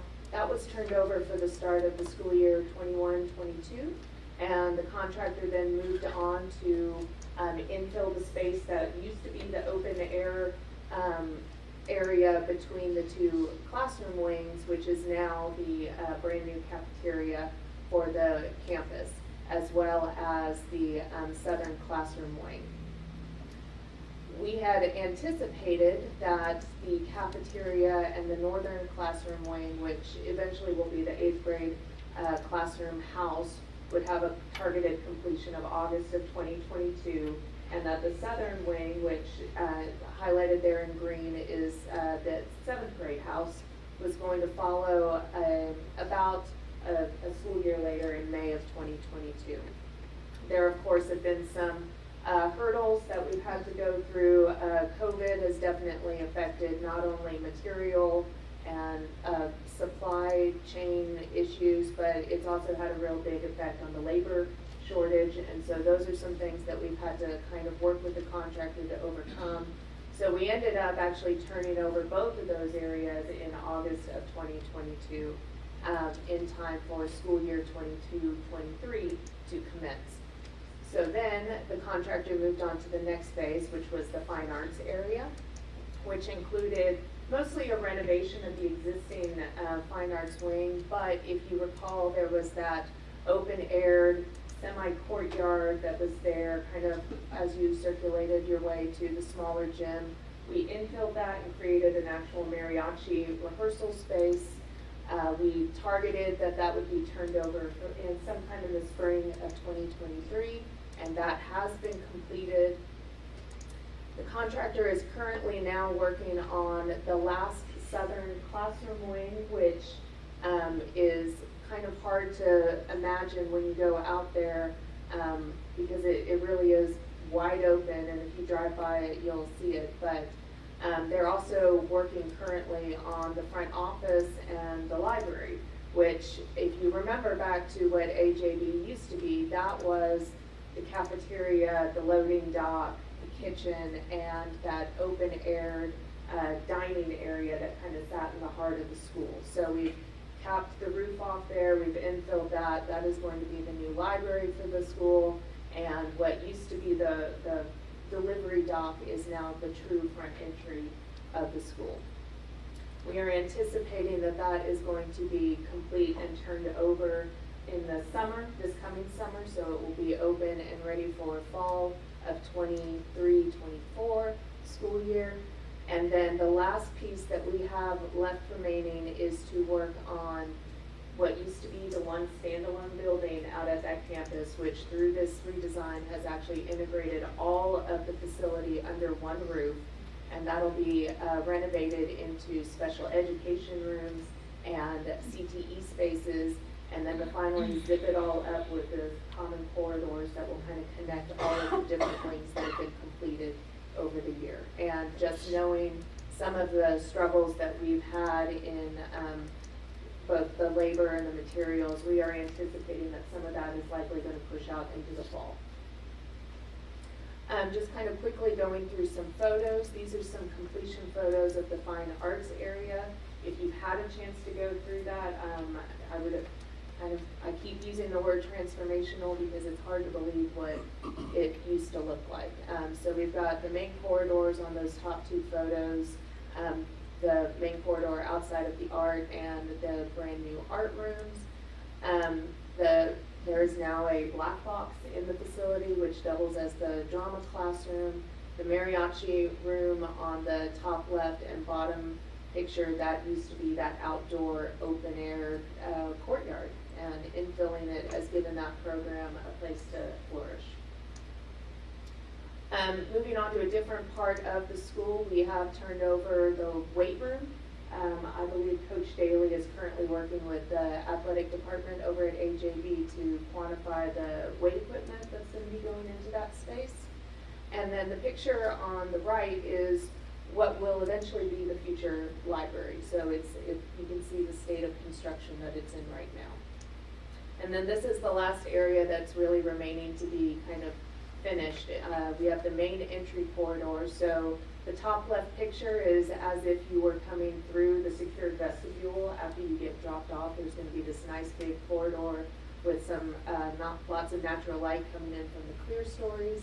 If you made your way all the way to the end of the corridor and turned around, that's what the top right picture is of.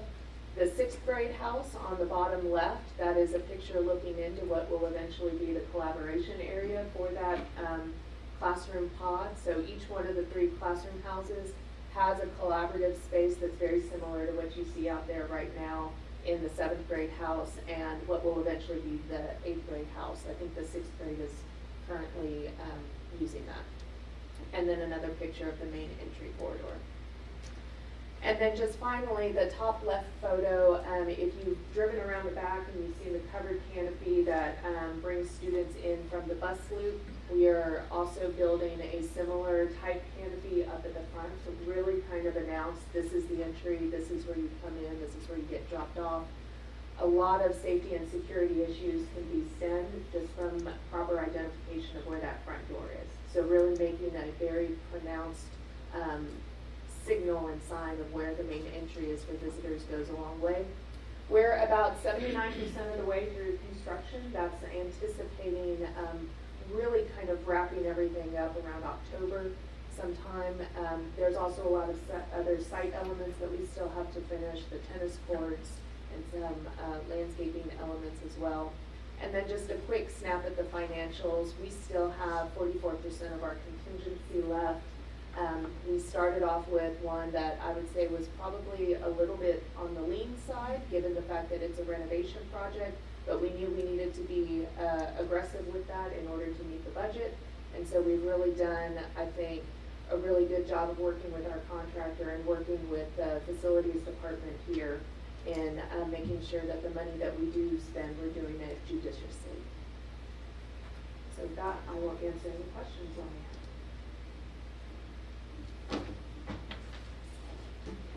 Okay, so if the weather, cooperates, we will be finished in the beginning of the school year next year, correct? So if the weather cooperates, we will have the 6th grade house turned over and we should have front office turned over in the library. Okay. So the last part that's remaining to be finished, yes, is the special education area and then the main corridors.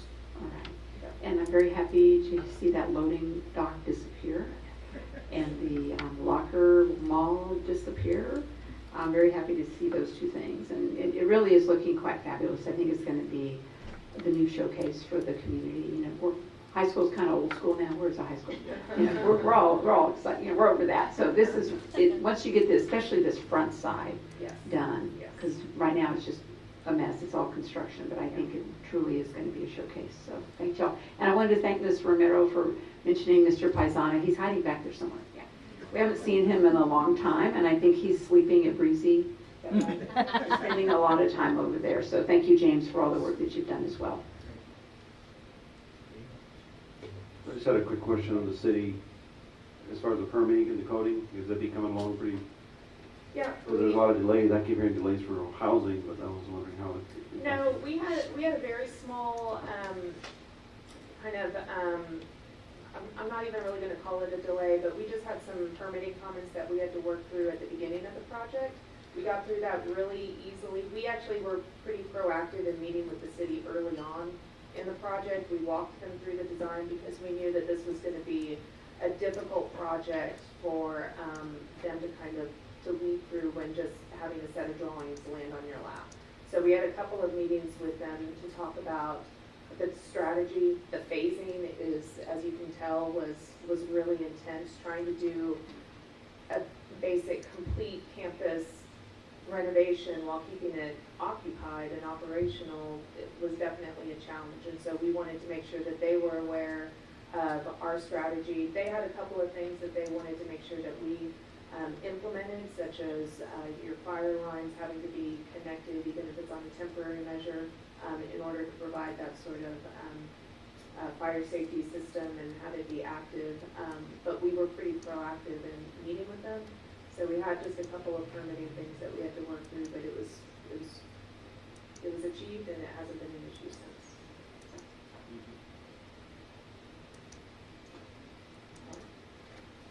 Thank you. Thank you. Just a few more slides. Bond 2022, the budget for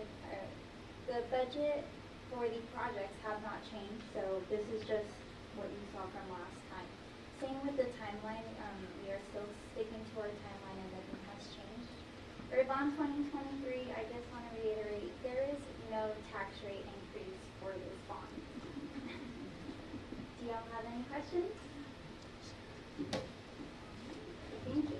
Just had a quick comment on the video that I saw today. I think they posted in the afternoon about the explanation on the M&O and INS. That's a good video. It's on the Seguin Facebook.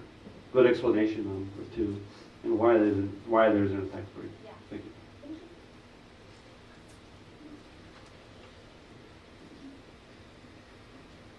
you. And now we'll move to item 4G, which is the Seguin ISD Strategic Plan 2025 monthly update. Tony, you're up.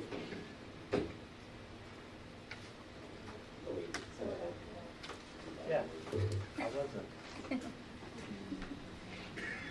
Oh, I apologize. Skip the information regarding the. Okay. So the next item is the information regarding purchase through the Buy Board Purchasing Cooperative for a total cost of $230,862. And Tony, you're up. President Guerra, Dr. Gutierrez, members of the board, apologize for the little dance I just did. I followed your lead, but we got it worked out. I do have a little item in the strategic plan, so it wouldn't have mattered which one we present. But for this, something that was mentioned recently is if we have an item that is a little bit more material in nature, then we want to go. Are you all able to hear me through this? I'm just okay. Too loud. I can't hear it from where I'm standing. If it's a little more material in nature, even though it's normal and customary for us to use Buy Board, we want to go ahead and make it an information item as opposed to consent. And so following that direction is why we're sharing this evening. It is a customary action item, but it's $230,000 worth of one. And what it is for the purchase of, it's nice to receive money from the federal government, even if it does come with strings attached, and that's the case with this. But some residual COVID funds that our Student Services Department was able to take advantage of by way of a specific grant. And they used these funds to purchase specifically 100 air purifiers to be distributed throughout the district, as well as an additional 350 HEPA filters, again, to be distributed throughout the district. So $230,000 spent for air purification. Not bad. Happy to answer any questions if you have any. Thank you, Mr. Hilbert.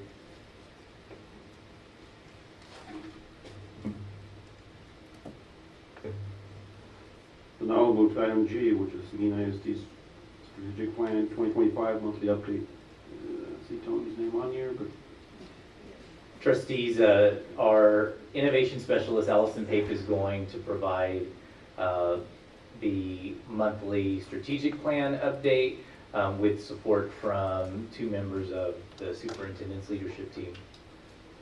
Great, good evening again. Dr. Gutierrez, President Guerra, and members of the board. I appreciate the opportunity to provide the monthly update of our strategic plan.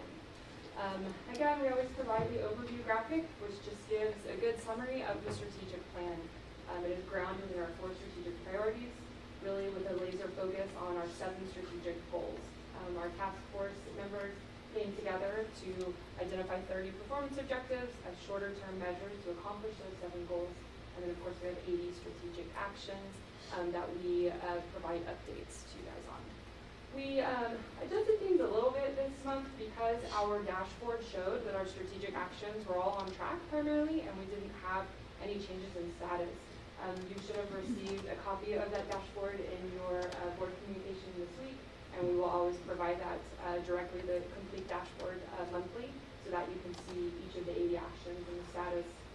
Rather than go through the slides again to show that the status is still hasn't changed from the prior month, we just wanted to provide a little update about our monthly step backs that we engage in with one of our partners called Bellwether. So Bellwether is an organization that provides us support through another grant, the Resilient School Support Program. And so we have been able to use the RSSP grant for different areas of support, and we are in our 3rd year of a 4-year grant. This year we chose to use a portion of that grant to support the monitoring of the strategic plan. And so our Bellwether consultant, her name is Emily Schisler. She is located in Houston, and you see Emily's picture there. She meets with us monthly, virtually, in what we call step backs. All of the task force chairs from our strategic planning efforts are part of that meeting, along with different program directors. And so it includes Dr. Gutierrez, the senior leadership team, again, as well as up to, I think, 8 to 10 program directors. So it's a pretty good group of people who join us once a month. During that monthly meeting, we review progress on the actions and update the status. Each task force at that time identifies a bright spot in an area of challenge for the month prior. So we have a chart that we put together, and every month we are asked, every task force chair, Emily sends reminders, hey, I need your area of focus, your bright spot, and they add that information in. At the meeting we celebrate, share some of these pieces, we problem solve, we get into collaborative groups and problem solve around the areas of challenges, and think about some potential next steps. And then that chart is taken to SLT, and they then determine the monthly spotlights for the board meetings that you see here. So these step backs are really important in providing a layer of evidence, really, around the strategic plan and the strategic actions, beyond just updating the dashboard and saying, hey, we're on track. These monthly step backs give task force chairs an opportunity to say, not only are on track, but this is a really great celebration from all the work. Or not only are on track, but man, this is kind of something that I'm coming up against that I need a little bit more support with. So we appreciate these opportunities. So tonight again, we have 2 task force chairs who will share Ms. Biddings will share her bright spot, and Mr. Goldberg will share about the area of opportunity. I'll turn it over to Ms. Biddings.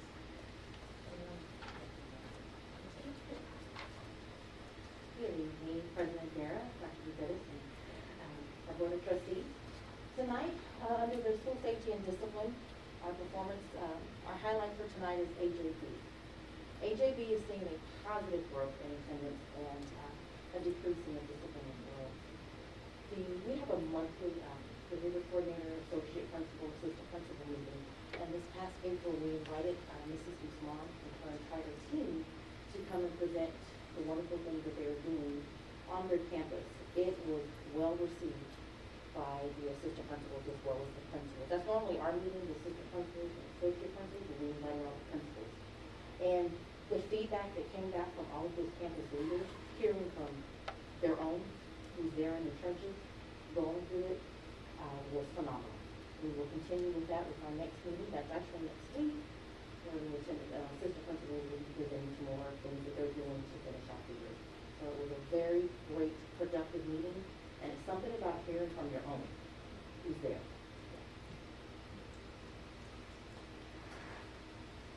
I'll turn over to Mr. Hilbert for the area of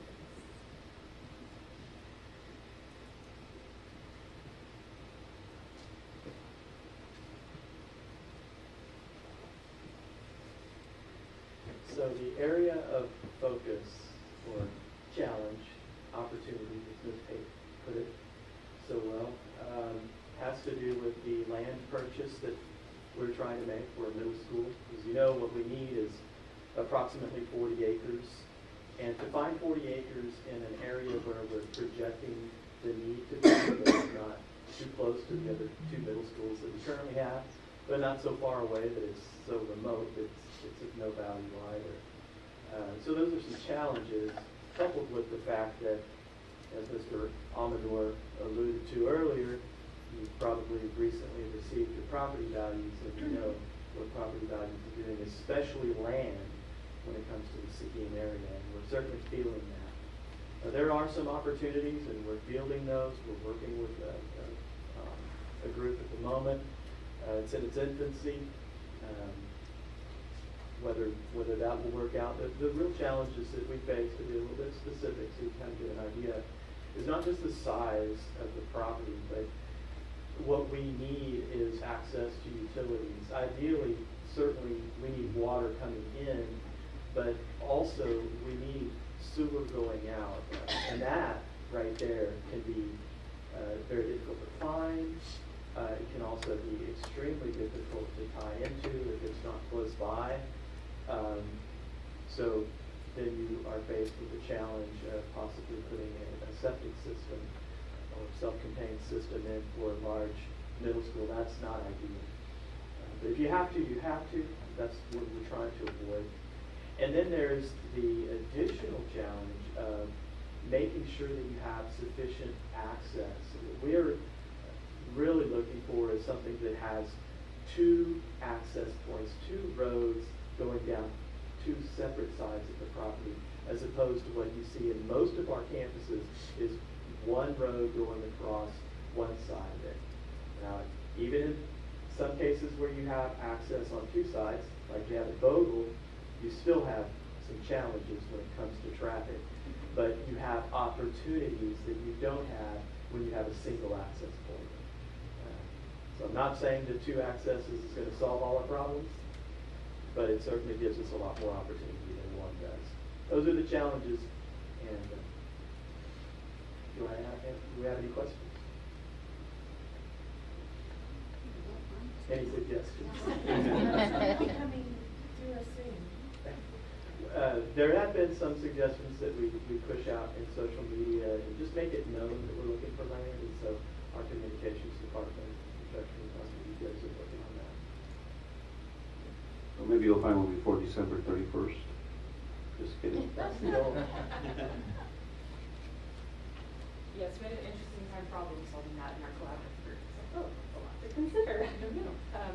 All right, so that's the update for this month. Again, we'll be back in May with a similar update by showing where we are with the task force, with the strategic actions, and then also being able to share bright spots in our business. So, any questions?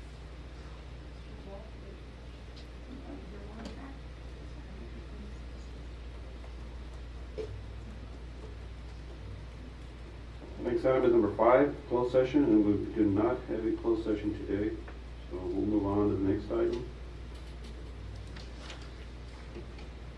which is a consent agenda items,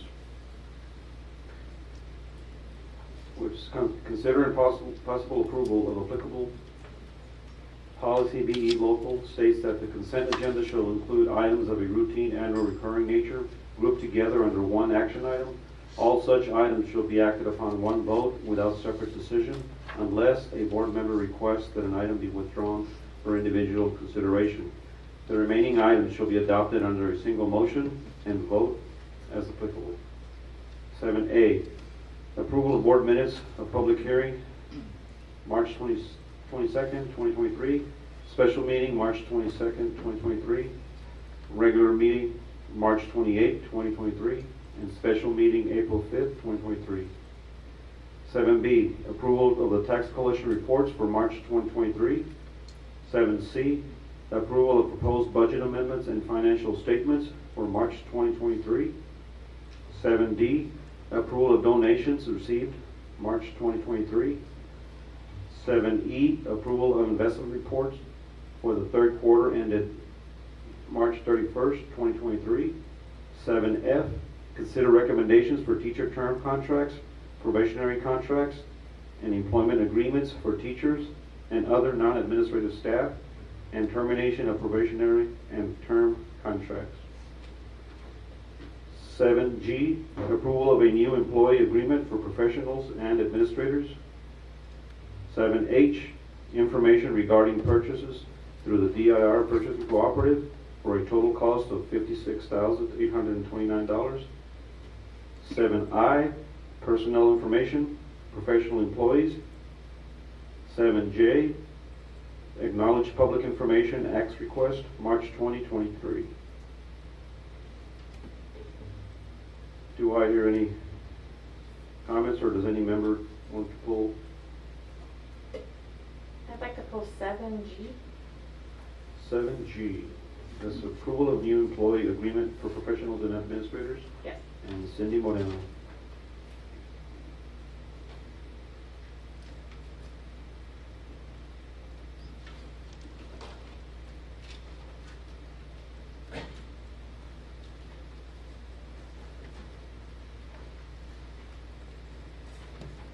Good evening once again.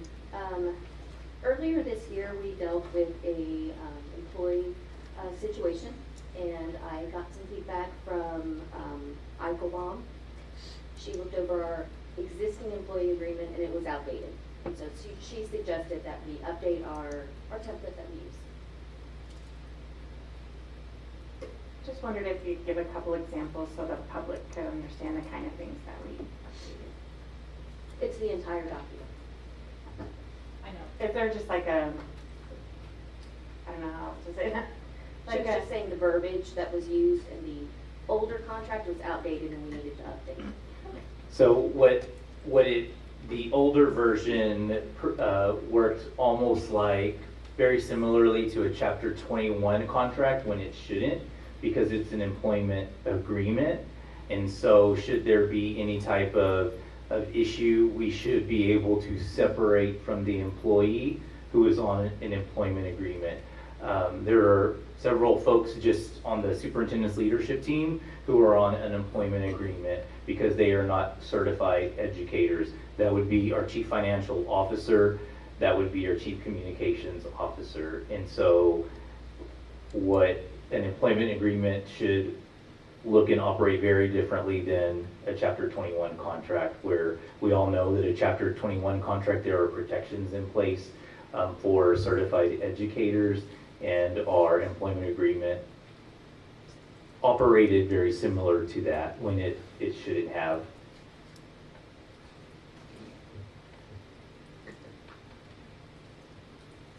Since we pulled that, do we vote on that now, separate from the rest? Just a point of information. Good. So do I hear a motion for approval of 7G, approval of new employee agreement for professionals and administrators? Mr. President, I move to approve the new employee agreement for professionals and administrators. Motion has been made. Do I hear a second? First motion made by Ms. Duncan, second by Ms. Creighton. Any discussions? Discussions? Any discussions? All in favor, raise your right hand. Against? Motion passed, 7-0. Thank you. Now we vote on the whole. So the next item is to vote on the remaining consent agenda items with one vote. Mr. President, I move to approve the list of consent agenda items. Motion has been made by Ms. Jimenez and seconded by Linda Duncan. Do I hear discussions? Any discussions? All in favor, raise your right hand.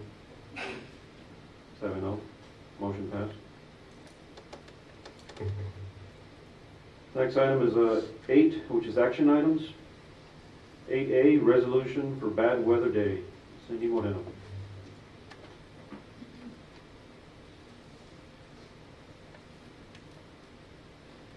Good evening. We're asking that the board approve the resolution to pay employees for our bad weather day that was on January 31st and forego using the May 31st bad weather day. We feel this would be just a way to thank our teachers for all the hard work they've done this year, instead of asking them to come in an extra day at the end of the year for work that we all know they'll have finished by the end of the school year.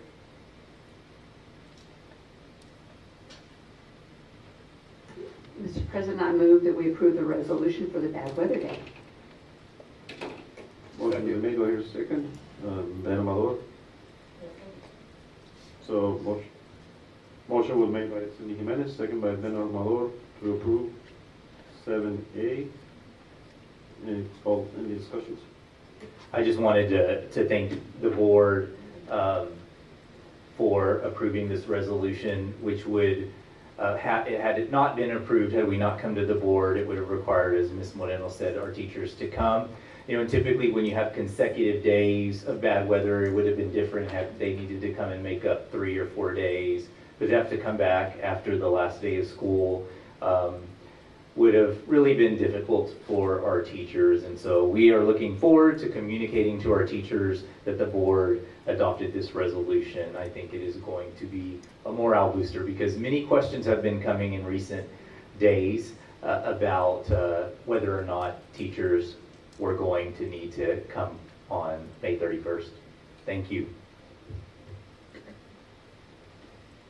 All in favor, raise your right hand. Against? Motion passed, 7-0.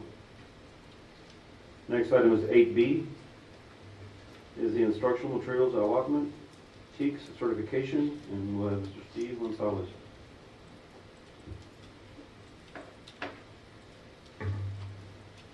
Good evening, President Guerra, Dr. Gutierrez, members of the board. This is our annual submission of our TEKS certification just to TEA so that we can work towards getting our instructional materials allotment. And basically what it states is that we cover 100% of the TEKS in all areas except for physical education. And so this is just covering this form here. Sorry, I can't scroll through it because I'm not at the computer, but this form here basically says our instructional materials such as HMH, Imagine Math, iStation, Carnegie, Eureka, TEKS resources, and those are the resources that we use to cover 100% of those TEKS. And so I'm more than happy to answer any questions you may have around that. I do want to just interject for those in the audience and those watching that we teach the standards that are set forth by the State Board of Education. So when you're hearing statements made about schools, specifically school districts that are making their own curriculum, that is inaccurate, that is false. What we teach comes directly from Austin, and I just want to reiterate that to our community, that we do not veer from that. We do not create our own standards, that if we want to prepare our students for STAR, we must teach the standards that are set forth by SBEC and TEA so that our students are prepared. So just because of all of the misinformation that's out there, I want to make that point very clear. Thank you. And yes, we ask for your approval so that we can apply for our instructional materials allotment that will have a better idea this summer so we can continue to support those instructional materials. Anyone ever had more questions? Can I ask one thing just so people will understand? You said it's all the TEKS except for physical education. That's because we do those separately, correct? Yes, ma'am, correct. Thank you. Do I hear a motion to approve item 8B? Motion that we made by Mr. Benamador. Do I hear a second? Second. Second by Mr. Bright. Any discussions? Any discussions? All in favor, raise your right hand. Motion passed, 7-0. Item 8C, resolution related to the 2023 commencement participation. It's the board.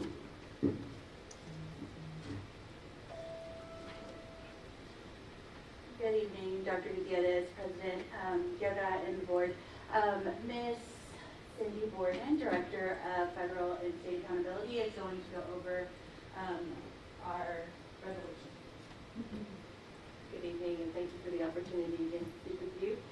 So, our Seguin ISD local FNH policy states that students who are going to graduate from Seguin High School, in order to be eligible to participate in commencement exercises, they must meet not only all of our coursework, graduation requirements, but also pass all state assessments. And that's all well and good and expected, but the problem is that TEA has extended the reporting timeline for the passing scores for the STAR assessment to May 31st of this year. So we will not know whether or not our students pass the STAR test until after graduation. We have about 5 to 7 seniors who are in a spot where they must passed their STAR assessments and may or may not, they are waiting for those scores to know whether or not they can graduate. So the resolution we are asking on behalf of the high school is to exempt students, these 5 to 8 students, 5 to 7 students who are in this position.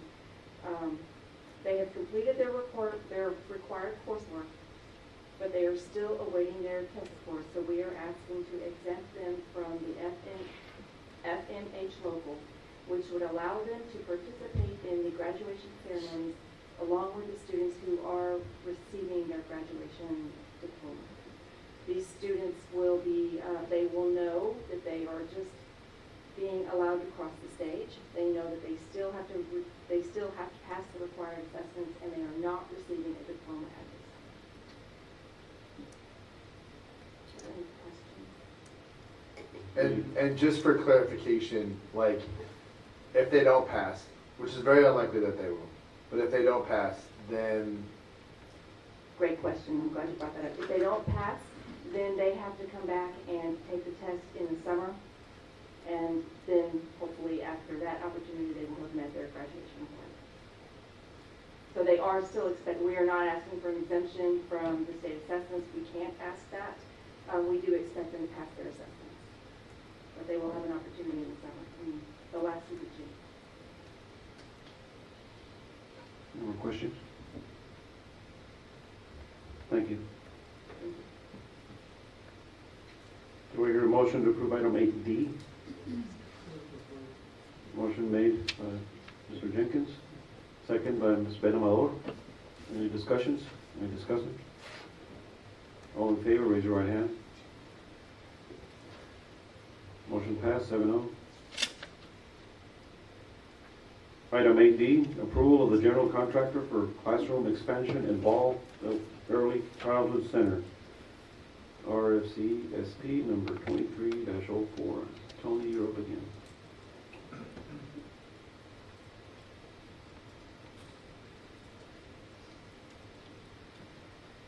So I know if Principal Deborah Riley was here, she'd be thrilled. And, well, she is thrilled. She's looking forward to the expansion at the Ball Pre-K campus. As you know, this past year, and there have been other years prior to this, that we've had to satellite pre-K students to another campus, and that proves problematic on a number of fronts. So we're excited to have an opportunity to expand the campus by 4 classrooms. It's also got some restrooms and some mechanical facility as well as custodial area. So it's a full-blown construction project. It's going to take a little bit longer than I think I may have previously mentioned. So we're actually not anticipating the use of this 4 classrooms for the duration of next school year. Now, the truth of the matter is we do expect the construction will be completed. It will be early 2024. But by that time, the logistics of moving students from the satellite area where they will be to the Ball campus is unlikely to be reasonable. Now, things could change, and if they do, well, so be it. But as it stands right now, we're operating going to be with the understanding that it's not likely that we would do that to our students and their parents. That being said, we had a very competitive bid, and as you can see, a number of contractors were interested, and that's exciting. It shows that Seguin ISD is a place where contractors want to be working, and they want to partner with Seguin ISD. And there are a number of reasons that are contributing to that. All of them are things for us to be excited about as a district. I'm also excited to announce who we're making as the recommended general contractor for this project, and that's a local company, the Kaler Company, who's very familiar with the property already and have many of the design schematics. They've done a lot of work on that building already. So happy to answer any questions. This was, it was not an easy decision because it was so competitively bid. Any questions? Board members have any questions? Thank you, Tony.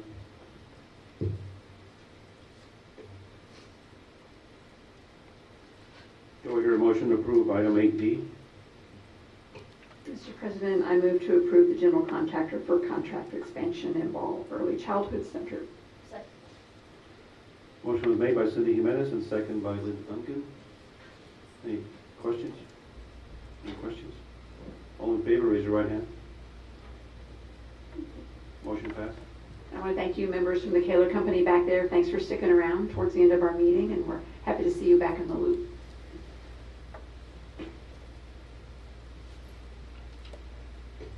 Thank you, Tony. Oh, one more. Yes, sir. Item 8F, you're busy tonight. Adopt a resolution for the assignment of fund balance.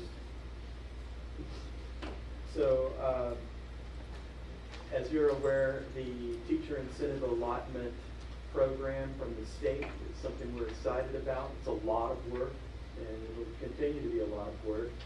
Once implemented to a degree, the administrative costs associated with having the program will be sustained, at least in part, from the funding that comes from the state. But to get the program up and running, established, we've got to spend some of our own money. And so what I'm asking is that we set aside $130,000 in preparation. We should see the first round of funding coming through in the 24-25 school year.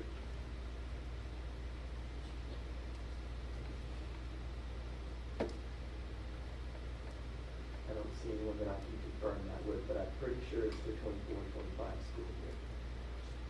Donica and Amelia. That is correct, and what I shared is that this is certainly this investment will be worth it prior to those funds coming in, because it allows us the opportunity to ensure that we have that support that's going to be needed to help teachers understand those measures that we're going to look at, but to also help our principals be able to work with their teachers and building their capacity. This is going to be an amazing opportunity for Seguin ISD. As the market becomes more competitive, we'll be in a place where we have opportunities for teachers to earn nearly six-figure salaries as a classroom teacher, and we have teachers who are rocking it when it comes to their data and their performance as it relates to the T-test appraisal. It is something that I can see many of our teachers really working towards, and teachers having an opportunity to earn that kind of money at a time when we are seeing teachers who are leaving to take on jobs that pay much more than they are currently making. So this is going to be an amazing opportunity for Seguin ISD. Any more questions? I just have a quick one. TEA is the one that determines how many teachers can qualify, or like, for example, this ISD can qualify only 4 or 5 teachers per year. So they dictate all of it. Well, I don't want to say it wrong. I know there are limitations. Obviously, everyone can't qualify. But as to who is the oversight with regard to ratios, I can't speak to that.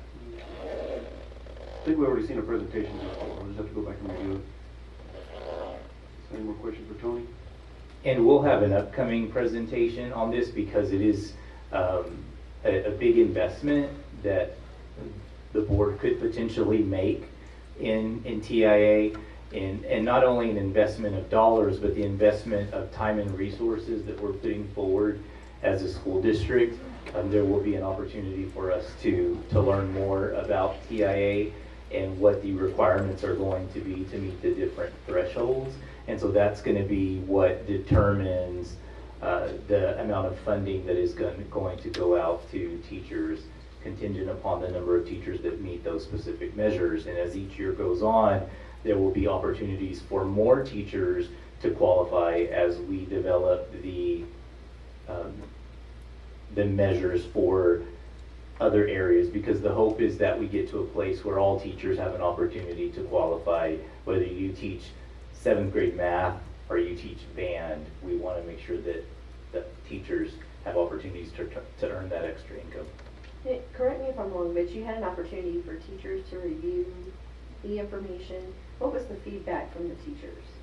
Well, it was quite a diverse group, so we met a number of times. In fact, we have some of the chairs in this room that may be able to share their thoughts. My personal perspective is that everyone came to it viewing it from their lens. So there were a number of teachers on the various different groups. We had a finance group, which obviously I was on that group. We also had a compliance group and another as well. And they were composed of a diverse staff throughout various operations of the district, certainly inclusive of teachers at all grade levels. And for teachers who didn't serve on those committees, there were informational sessions for teachers to come and learn and ask questions. There was also an opportunity for teachers to provide feedback via a survey as well.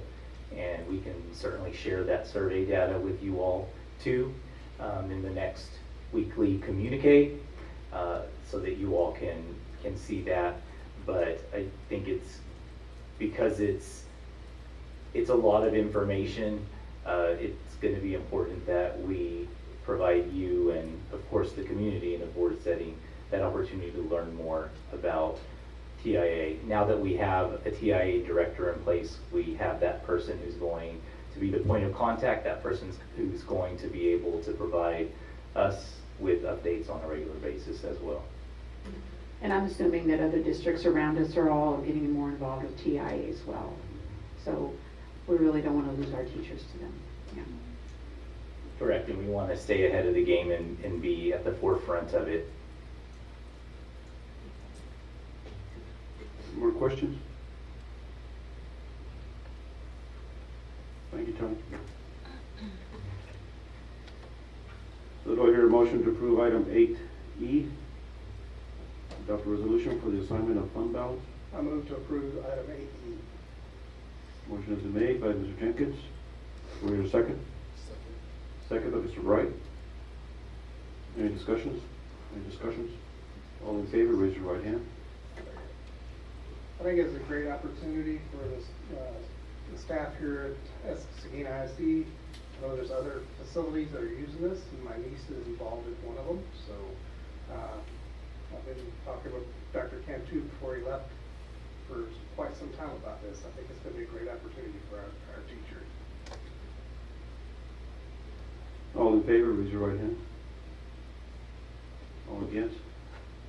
Motion passed, 7-0. Now we'll move on to item number 9, board comments and requests. I have one. I'm so excited that baseball and softball has come to the middle schools, and I'd like to get a little update on that so we can celebrate it. And also, well, by the time we talk about it, the bond will have passed, but I'm just so excited that there's a hope and a future for our student athletes when it comes to baseball and softball. Thank you. Finish it out. I have one request. I've been seeing a lot of comments and hearing a lot of comments lately about different aspects of the car lines, especially at the elementaries, looking at doing some things a little differently, and I was wondering if we could try to get some community feedback, because I'm sure if you're not the parent that has to try to turn left out of the Rodriguez parking lot, then you don't know, or the parent stuck behind somebody doing a U-turn at Weiner, those kind of things, if there's a way to get that feedback to make some decisions for next year. All right, I just want to say that Wednesday is Administrative Assistance Day, so the board would like to let Ms. Nancy Ramirez know how much we appreciate you. So we have a card for you, and we really truly do depend on you so much to keep us in line. We're a bunch of cats. Much. Yeah, so thank you for But I everything. enjoy it. Thank Thank you you. for everything you do for us. You're And I very just welcome. want to make a comment on the STAR testing. Good luck to the students, staff, and the parents. I know I've seen a lot of social media content that's positive, so hopefully the kids will have a good year. Do I hear, we'll move on to item number 10, was adjourning the meeting. Do I hear a motion? Mr. Ben Amador, Moved. Do I hear a second? I'll second that motion. Second by Linda Duncan. Any discussions? Any discussions? All in favor, raise your right hand. Motion passed, 7-0. 8:30. I know, I've got my pen ready, I'm ready to go.